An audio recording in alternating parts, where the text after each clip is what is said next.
Welcome back to the Nacho Kids Podcast. Oh, yes, indeed. Welcome back.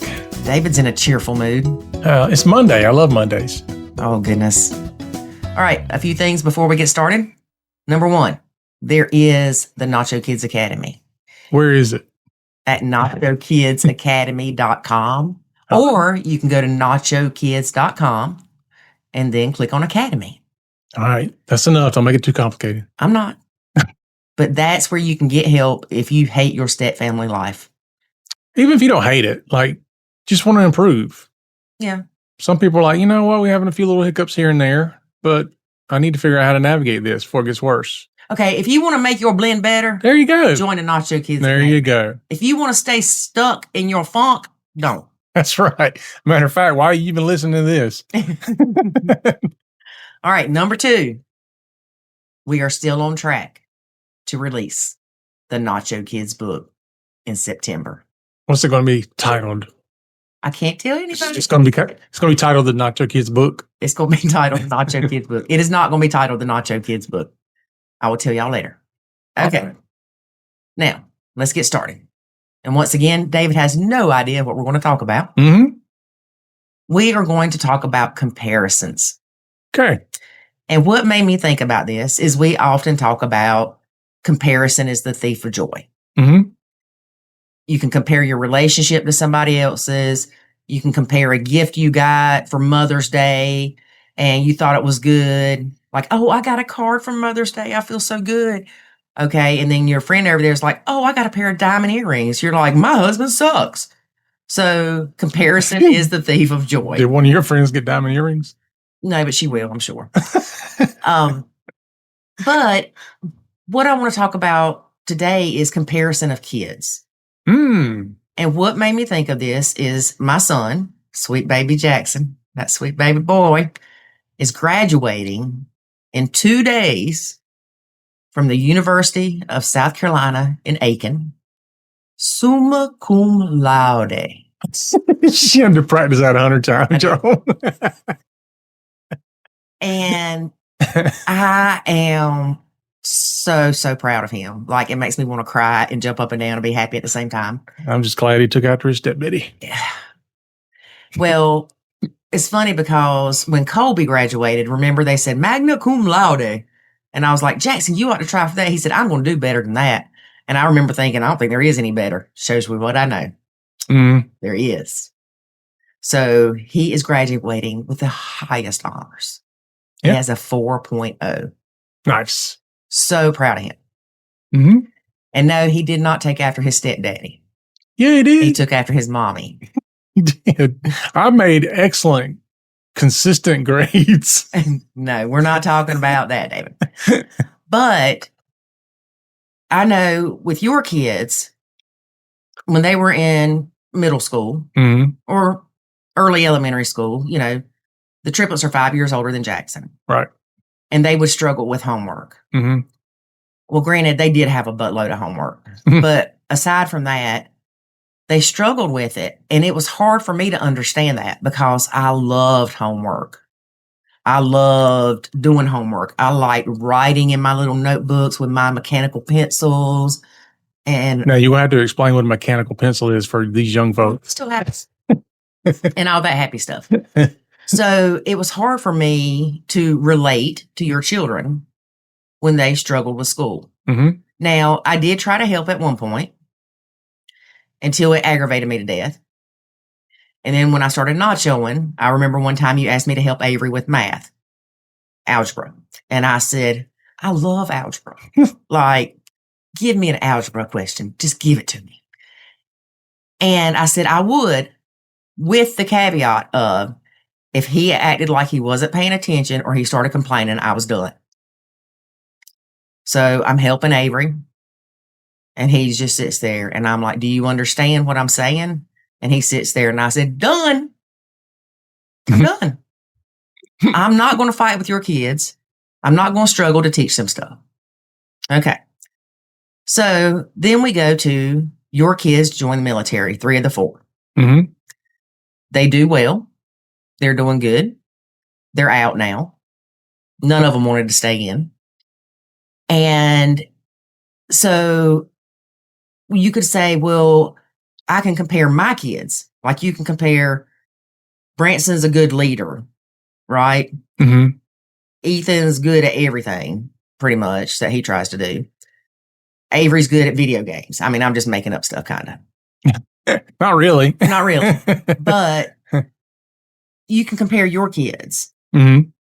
But with Jackson doing so well in school, like I'm talking Mac Daddy well, Mm-hmm. how do you feel about that? Does it bother you that, oh, my kid's doing good in school, yours didn't? I mean, yours didn't fail, but they didn't come close to having a 4.0 or a 5.18 when they graduated. So how do you feel about that? Or have you ever felt like, great, her kid's just super great? Like you have to watch the video if you're not watching the video to see that look. Honestly, I've always considered every single one of them like individual. Does that make sense to you? Yeah. Maybe I would feel different if I came into Jackson's life later, but I mean, I've been there since he was 3. So, I mean, I'm proud of him. I wouldn't say I'm as proud of him as you are. I'm sure I'm not, but I am proud of him. My heart's about to burst. But I am proud of him. And I don't look at what he does or what my kids do or don't do either way and compare. Now, I won't say I never compare. Even with my own kids, sometimes there is that comparison. I don't think I let it come out of my mouth sometimes. Like I don't say, why aren't you more like blah? I don't say that. Why can't you be more like blah, blah? Yeah, I don't. God, I hope I never say that. I think oftentimes I look at things more from the perspective of everybody has their strengths and everybody has their weaknesses. Mm-hmm. And everybody can't be good at everything. And I know people who have done absolutely amazing in school and then life has kicked them in the teeth. Like they suck at life, but they excelled in school. I'm waiting for you to say they lack in common sense and then say, like Lori. And, but successes are successes and I want to cheer everybody on. At the same time, I don't want anybody's failure. I have a different view of failure anyway, but I don't want them to feel like there's a failure. Honestly, I wouldn't say any of your kids have failed. No. And that's why I say my view of... they're still kicking and pushing on. My view of failure is literally that, I mean, if you've learned something from it and you've grown from it, there's no failure there. Right. Whether it's, okay, let's take, I'm divorced. You could easily say, I have a failed marriage, right? Or we could say, never mind. Or I failed at marriage, or whatever the case might be. Someone failed at obeying their vows. Yeah. Not you. Somebody did some things. But, I mean, honestly, I learned a lot from it.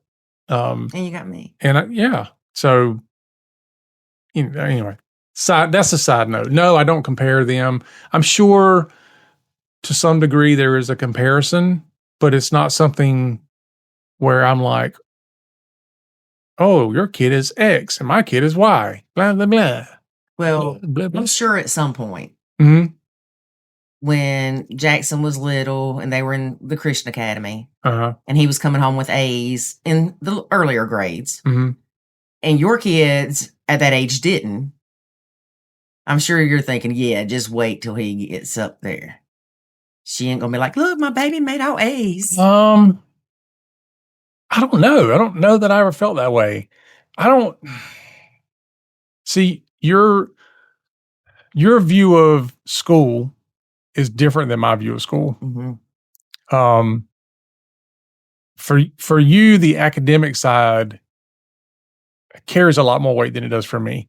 I'm more pessimistic about the academic side of things. I don't like the education system the way it is. I don't think secondary education is valuable unless you're going into very, very specific field. Like doctors. Right. So I just have a different view of it. Like for some people, it's great. For other people, it's complete and total waste of time and money. But that's just my opinion. Well, take it for what it's worth. For me, I don't know if this is why, but it may be. Mm-hmm. But, I'm daddy's girl. My daddy was a pharmacist. That's a big deal. Yeah. Especially way back in the day. Mm-hmm. And I remember being little and I would go through his microbiology books. I mean, I'm like 10 looking at his college books. Right. But I guess maybe even from a younger age, I don't know if they pushed me, my parents, as much as I pushed myself. Like if I got a 98, y'all, I know this is sad. Please don't beat me up. If I got a 98, I felt sick. What did I miss? Why did I not get 100? That goes back to that perfect thing, right? It's got to be perfect. And now the interesting thing is my mom and dad had different expectations for me than my older sister. Yeah. If Dawn got a C, it's hallelujah. I never did. But if I would have brought a C into that house, I would have still been on restriction to this day. Mm-hmm. But that's because we were different. Yeah. That shows you can't compare your kids. Dawn had her strengths, I had mine. If they would have just held me to Dawn's standards and not, we're going to say praised me if I made an A, but they didn't really praise me. It was more expected, right? Then I probably wouldn't have tried to make A's. But I still think there was something in me that like, I can do better. I can do better. I remember the first time I made a B, I thought my world ended. I begged the teacher to let me do something for extra credit because I did not want to be on my report card. One reason I asked you that, David, is because I know sometimes when I say something about how good Jackson's doing in school, when he graduated high school, I'm like, he's got a 5.18. And their kids are like, what? What's that? And then when he graduated from, with his 2 years, he's got a 4.0. And they're all like, oh, that's good, But then I was saying something about him graduating the summa cum laude thing. And I was like, I wonder if it bothers them. I haven't asked them. But, Ethan's always like, oh, I'm proud of you. And then he says bad words. But he doesn't say bad words to him. He just calls him names. Yeah, calls him names. That's the word. That's what I meant. But that's their relationship. Right. But, I don't want them to feel like I'm saying they're less than or anything. Yeah. I don't think they feel that way because I don't see any emotion like that coming from them. And they certainly haven't said anything to me about it. Well, sometimes their lack of emotion makes me think that it does bother them. Yeah, I don't know. Like they're not like, yeah, Jackson, that's awesome. They might be like, oh, that's good. I don't think they care. Yeah, I don't either, really. I mean, I'm not saying they don't care about Jackson succeeding. They're just like, great, you did good in school. I don't care. Whoopee. Yeah, like I'm not competing with you on that anyway. Yeah. It doesn't matter to them. So, which is an interesting thing that two of the four are going back to school. One's already in college. And both of them said they never would. Yeah. I was like, what? So, but they're doing it, in the United States, we have the GI Bill for those who serve in the military. And so they're trying to take advantage of all the benefits around that. So great, because that's part of the reason why I encourage them to go into the military. Like, take advantage of all these things you get. Well, you encouraged them to take advantage of that stuff while they were in the military, but they didn't. They're like, I ain't doing school stuff. Yeah, they were too busy enjoying their tours of duty. AKA thinking they're going to die and doing everything bad they could to make sure that they got it out of the way. And I was actually surprised when one of them said they were going back to school, but then another one said that. And I'm like, oh my goodness. Now I'm going to tell y'all, if Ethan says that, y'all better buy some lottery tickets because something in the world has shifted. Yeah, I don't see him doing it. Mm-mm. I didn't see Branson doing it. Mm-mm. I think I could see Avery more than Branson. Really? Well, really none of them. But yeah, but Branson did decent in school. He could have done better. Yeah. Well, and that's the thing too with Jackson is, when he was in school and he would make like a 90, Mm-hmm. to him, that's an A. That's good enough. And I'm like, but you didn't even study. He's like, yeah, pretty good, huh? And I'm like, how about you study and you make a 95? What's the point? Mm-hmm. I mean, he didn't care if he made a B. It was passing, right? Yeah. Thank God for COVID. Because good grief. Well, thanks for the at-home school thing. Because when that started, I would look at Power School, which would show me his grades and missing assignments. Mm-hmm. And I looked on there and I'm like, dude, you're missing 3 assignments. It's not me, it's those teachers. They don't know how to use this system, blah, blah, blah. And so I said, here's the deal. Because I got tired of fighting with him about it. I said, if you make straight A's all year, I'll give you X amount of money. I ain't never had to worry about another grade from that youngin' again. And I told him when he told me that he got the summa cum laude, I said, aren't you glad your mama pushed you? Yep. Now here's your $20. Here's your $20. But to be clear, it wasn't about the money. With Jackson? Yep. You don't think? No, because I offered him double to not do good. Yeah, but he knows I would have kicked his tail. David did, y'all. So I offered Jackson, just say I said $200. Dave comes up and says, I'll give you $400 if you make all F's. I wanted to make sure he was doing it for the right reasons. Yeah. Yep. That's it. Mm-hmm. So all that to say, I'm proud of my baby boy. Yep. Woo, woo. But don't compare yourself to anybody else. Don't compare your blend either. Oh my gosh. I mean, you do that, you can do that even when you're not in a blend, but people run into that all the time where if they see other families, blended or not, and you could easily look at them and go, wow, they just got it all together and they got everything and they've got this and they've got that and they get along great and they this and that. I can tell you right now, deep down inside that what happens behind closed doors is very different than what they present in public. You know that, but you still don't even consider it when you look at them.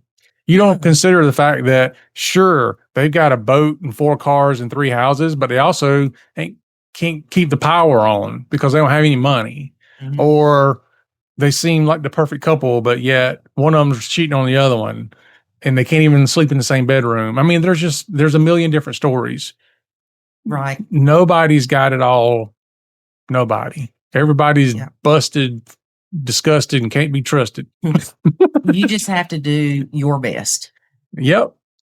And it's funny, and I brought this up before about the comparison about how, I had my Honda and I cleaned it, and, it was an old, 2013 Honda? Mm-hmm. And I was like, oh, I love my little car. It's been so good to me, and look how clean she is. And then I go to my friend Christy's, and I pull it up beside her Equus, and I'm like, my car was like doo-doo. Poor Honda. Poor Honda. Because I went from feeling like my car was the best thing in the world to it belonged in a junkyard. Just because I compared it to her car. Now, her car was awesome. I ain't gonna lie. It had like a fire. So was her car payment. Yeah, so was her car payment.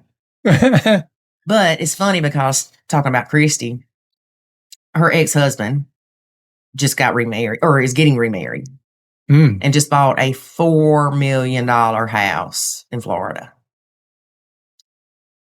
And so I looked it up and I'm like, girl, that's a nice house. She's like, yeah, but the crap that comes with it ain't. Nope.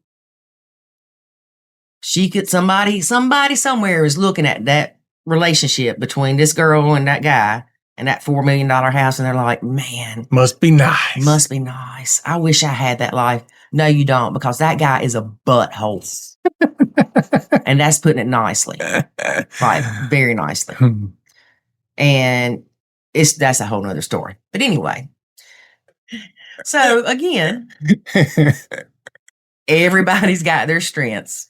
Some are hidden. All right. One more question, David, before we wrap up. All right. Did your mom ever compare you and Angie? Not that I ever recall. Well, I remember my friend Dottie, God bless her soul. She told her daughter one time, I wish you were more like Lori. Ooh, that's rough. Needless to say, the relationship with her daughter and I ended that day. That's rough. Yeah. Don't ever say that to somebody. Even if you think it, don't say it. Because that hurt that girl. When Dottie was just frustrated. So be careful what you say when you're frustrated. Don't compare any two people. Because her daughter's out there doing good in life. She's like... Well, the other thing is you don't know everybody inside and out. What are you saying? I'm bad? You could say, I wish you were more like Lori. And I'd be like, you don't understand what you're saying, girl. You might want to keep what you got. David. If the grass looks green on the other side, it's because there's more cow manure there. David. Not talking about you specifically. Uh-huh. She knew me. She knew my heart. Just like God does. All right. So don't compare yourself to anybody else. Not even your partner. Nope. Use their strengths and your strengths to make one heck of a team. But you know where comparison does help? Oh, goodness. Compare yourself to who you were yesterday. Okay, I can do that. Yesterday, I was lazy bum. You should strive to be 1% better every day. That's it. Just the easy little 1%. And in 100 days, you'll be 100% better. That's right. We're 100 days ago. Just 1 little percent better. Yeah. And look, don't let things hold you back. This Nacho book, it took me 75 years to write this thing. Well, in all actuality, it took you, how long have we been married? 16 years? It will be 17 years this year. 17? So, yeah, 16. So, really 15 years, because 2 years into marriage. Well, all of it counts. Yeah. So, this book is 17 years in the making. Yep. And it's still making more. So, I'm not going to beat myself up about how long it took me, because you know what? A year ago, I thought I'd wrote the book, and you started all over. And I started all over because it just didn't feel right. And I could have easily sat there and been like, well, so-and-so wrote 3 books already. Who cares what they did? Mm-hmm. If you are looking at people on Facebook or Instagram or whatever, and it's making you feel bad about yourself, stop doing it. Stop doing it. It's like punching yourself in the face. Why are you doing that? It makes no sense. Stop doing it. Be happy who you are. Do better every day. And love yourself. Those are wise words. From my old lady. Are you reading from a shirt? No, I'm going to make plenty of shirts. All right, folks. That is our show for today. Don't compare us with any other show. Yeah, and that's, I was going to say that a minute ago. People could actually pick one of our episodes and listen to us and be like, oh, these people, they've got it all together. They have no idea the crap I'm going through. Oh, no, people. We've been in those trenches. Mm-hmm. We almost drowned in those trenches. Mm-hmm. So we are proof, not for you to compare yourself to, but we are proof that you can be better than you are. Yeah. You can come back from the brink. Yep. And further. Because we actually have a couple we're going to try to get on a podcast that actually... They will be on in the next couple of weeks. Okay. They actually ended up getting divorced. In Yes. the blended family, got divorced. One moved states away. Yep. And then guess what happened? You have to listen to the podcast, figure it out. Yep, it's a good one. Yep. All right, that's our show for today, folks. Thanks for listening. Be sure to join us again next week. And remember, life is good When you nacho.